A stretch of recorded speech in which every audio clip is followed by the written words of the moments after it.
Hi, it's Laura Griffith Garland at the Charleston Holistic Center, and today's trio is the Three of Fire, Self, and Mind Body.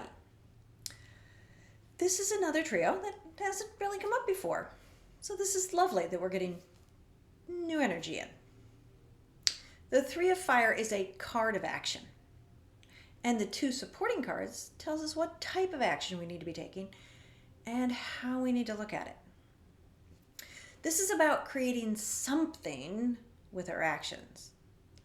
The Self card asks us who we are while we're doing our creations.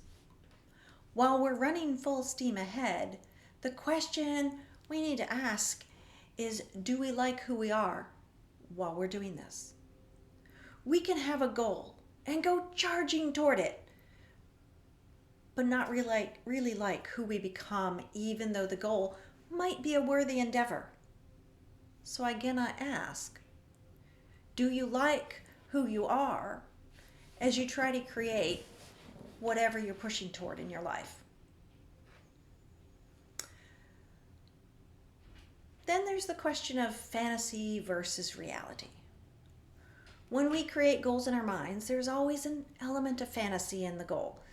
This is true, at least for our big goals, and it should be true for the big goals. Problems arise when we believe the fantasy is the reality. There's a very fine line between having a really big goal, working the law of resonance, and getting lost in fantasy. It's a balancing act. We want to dream big, but we can't get lost in outer space, even if you're an astronaut. So, is there enough reality in your dreams, visions, goals, for them to be doable? There's also the question whether we're chasing our own goals or whether we're chasing someone else's, society's, something we don't even really want. Are we being true to ourselves? Are we being realistic enough? Have we found our balancing act? Or do we need to work on these? The final thing I want to touch on is the interplay of our mind and body. When we're running forward into action, there's another balancing act we need to consider. This is what's going on between our mind and our body. If we end up burning the candle at both ends, our body will suffer, and so will our thinking processes. We could make a very poor choice or decision. There's the question of our sleep, hydration, movement, meditation, the fuel we put into our bodies. It is very hard to have your brain working at its optimum if your body's trashed. Conversely, this is why I put meditation on that list.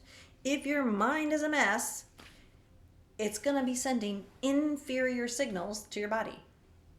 Inferior signals can result in anything from digestive upset to clumsiness to a whole slew of things. When we're really trying to put things into action, who wants to have an accidental injury taking them out of the game? Those inferior signals could do that. So I ask you to take stock of your sleeping patterns, your hydration, what you're using to fuel your body. Yeah, that's food, your diet. What kind of movement you're getting. Yeah, that's exercise. And whether you're meditating. Really think about the interplay between what's going on in your mind and what's going on in your body, and how you can get to optimum so that you can do that action for that goal that you're wanting to attain. As always, if you want to work with these questions and find those optimums so that you can attain your goals, please contact me. This is what I do. Also, If this intrigued you, confused you, or you just wonder what I'll say next, please subscribe and please tell your friends. Thank you and namaste.